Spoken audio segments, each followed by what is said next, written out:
Hi there, Chevy owners. Today on your 2020 Chevrolet Silverado 2500, we're going to be taking a look at and showing you how to install B&W's above bed rail kit. Now you do want to note that this is just for the rails that you see down here below. The fifth wheel hitch is actually sold separately. This custom in-bed rail kit from BMW is designed to allow you to easily install a fifth wheel into the bed of your truck. They're custom fit rails that's specifically designed for your Silverado. So it comes with all the necessary hardware and brackets you'll need to get it installed. And from what I found, the B&W products over the other fifth wheel rails usually give you just a better, more enjoyable installation experience because the hardware just seems to fit better. The manufacturing quality of B&W products just seems to be a little bit above the rest. So everything seems to slide together much easier with these. And even though these rails are made by B&W, they're not designed specifically only for B&W hitches. You can use other fifth wheels with them as well. The slots here, located on each rail, gives you different options for some varying different fifth wheels that can fit in here. And it should accept most of your fifth wheels. Here on the side, you can see that our brackets are two pieces. We've got a separate one for the front than we do for the rear.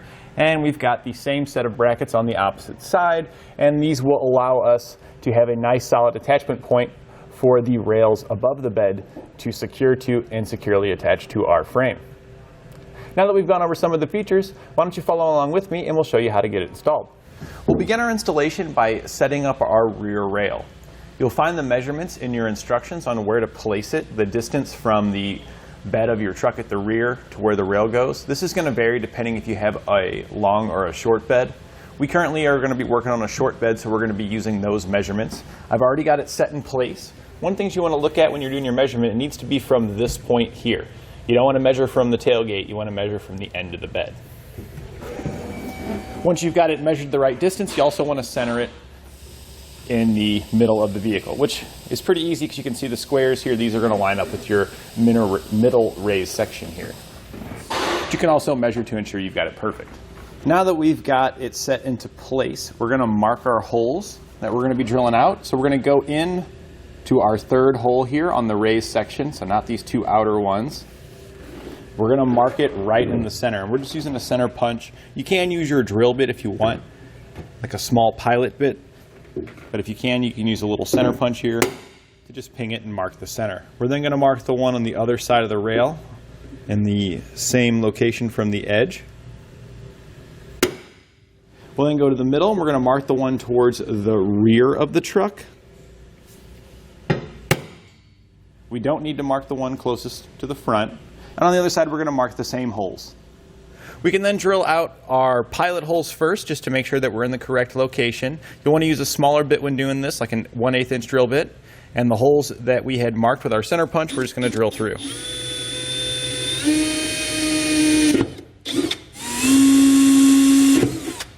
We can now take our rear bracket. We're just going to set it into position right now, just to see that it does line up with the holes that we drilled out.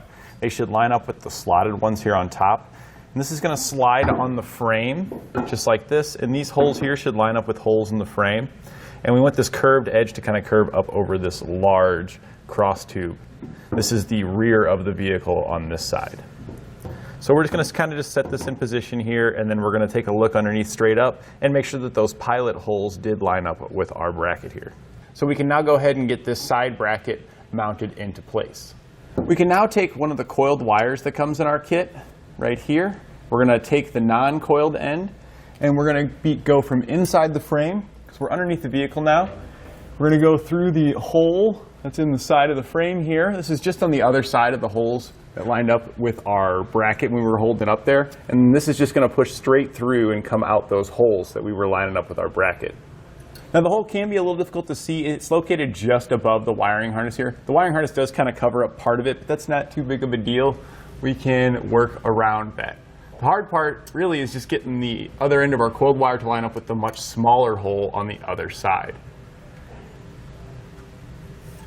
Now that we've got capacity, we're just going to grab the other side and pull up most of the slack.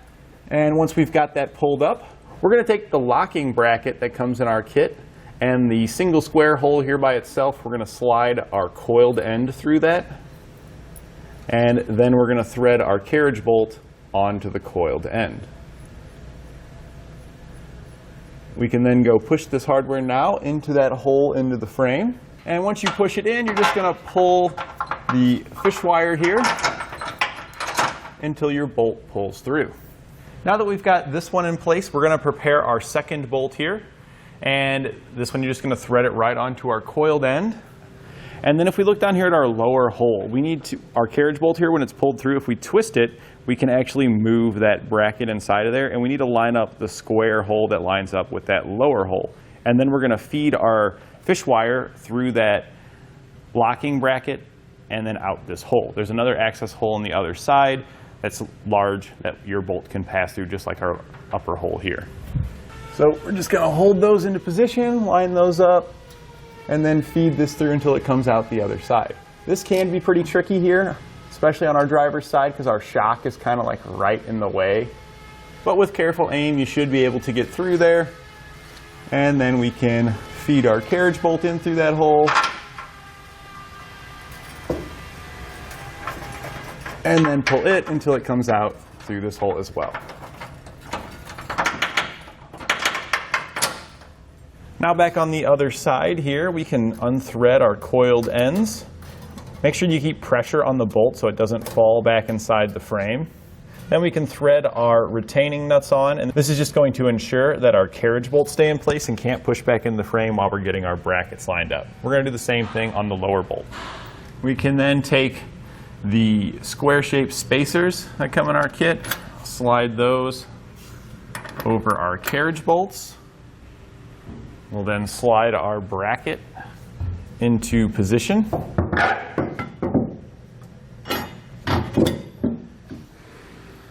And then we can install the hardware, which is going to be lock washers followed by nuts.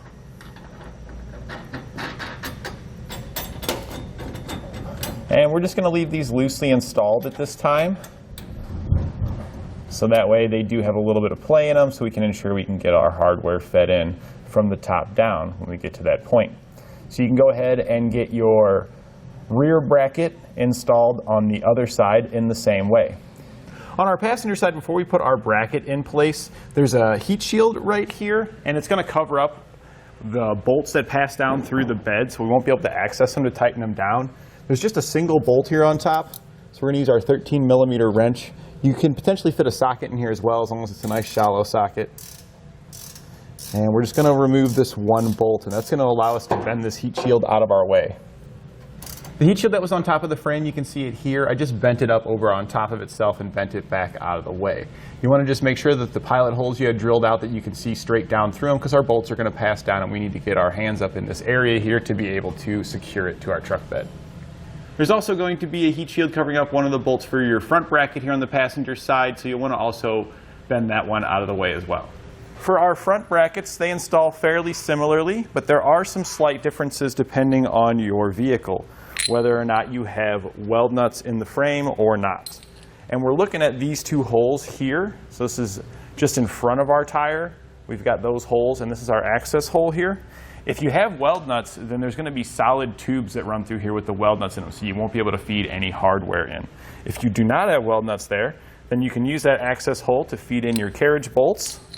You'll want to prepare an assembly similar to this. So we've got our locking plate. We're using the two holes that are further apart, but we're not using that outside hole there. And we've slid them through with our coiled wires fed on them. And you have to feed them both in at the same time. So you'd feed one wire through this access hole and then out the top hole, and then the other one you'd feed through the access hole and out the bottom hole. And then you can pull these in and they would feed out and they would be in the frame like that. Since we have weld nuts in our frame, we can't feed the hardware in. So we can just take our bracket, lift it up into position, take the longer metric bolts that come in your kit, slide those into place, and then just thread those in. We can then loosely tighten these, but again, we kind of want to leave it loose so we can ensure everything's going to line up. So we're just going to get them kind of close, just to where we can still move it around, but it's going to be in position. We can now come back up top, and the holes that we had drilled previously with our small bit, the pilot holes, we need to enlarge those to a 9/16 hole. So we're going to use our 9/16 drill bit.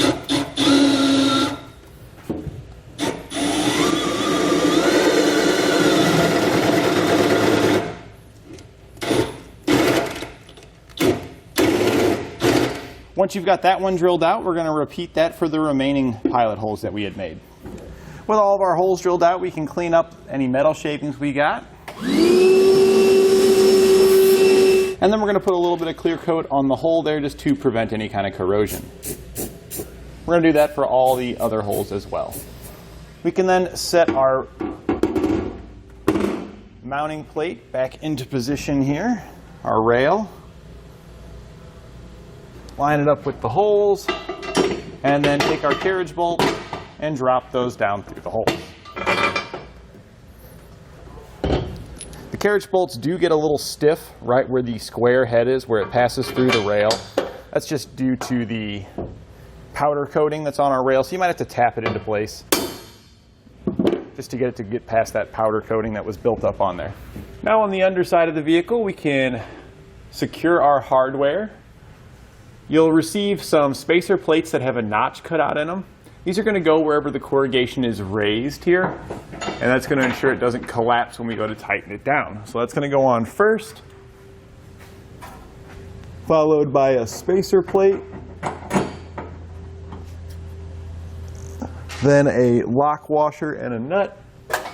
We'll finish it up. And when you're putting these on, if you push some pressure to the side of the bolt, that can help keep it from pushing back up when you're getting your hardware installed. We're now going to use the same hardware for the side brackets as well. The only difference here on our sides is that our spacer here with the notch cut out in it is going to go on top of our side bracket. But then on bottom it's going to be exactly the same. One of your solid hole spacers, lock washer, and nut. We're going to go ahead and repeat this for the other bolt coming down on this bracket and the two on the other side. We'll then want to take our other rail and just set it in the truck bed. We're going to be using our fifth wheel to align it, so the positioning, just kind of get it in a rough spot. We're going to be moving it here. Now with an extra set of hands, we're going to grab our hitch. We're going to set it into position on our rear rail. So line up the tabs on our rear rail. Get it set into place. We can then move our forward bracket until it drops down and our tabs line up in there as well.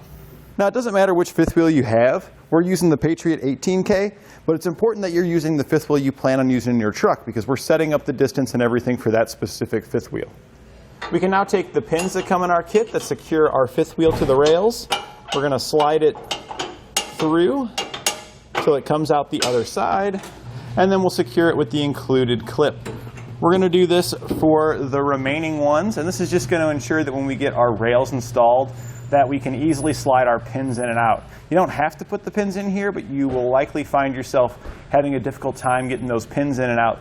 But putting them in beforehand ensures we've got that clearance. We can now mark the holes and drill them out for our front rail here. It's going to be the same set of holes on the outsides as we did for the rear rail.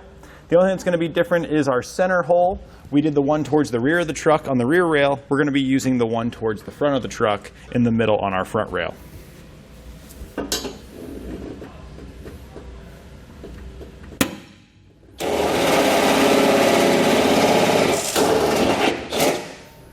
Your front brackets use the same hardware as your rear ones.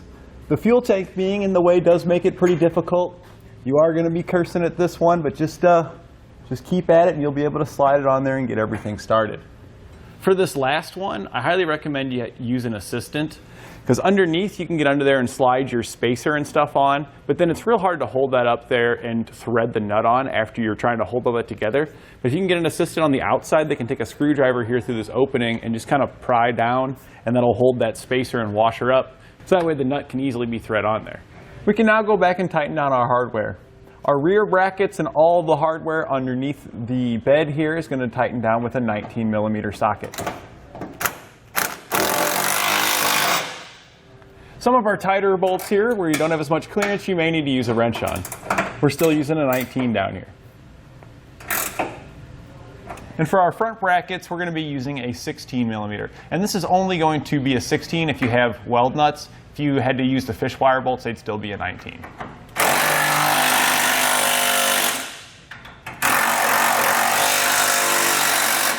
If you're having trouble tightening down the bolts that come through the bed on the front driver's side bracket, between the frame and the fuel tank, you actually do have enough space to use some extensions to go up in there and get on those bolts. So if you've got long enough extensions, you can go this way.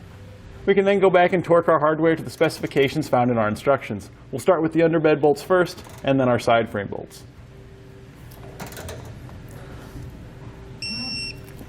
We'll into our side bolts. Now that we've got everything torqued down, you can finish assembling your fifth wheel if it needs it, or if you already had an assembled one and you've got it pinned in, you're good to go. And that completes our installation of B&W's above bed rail kit on our 2020 Chevrolet Silverado 2500.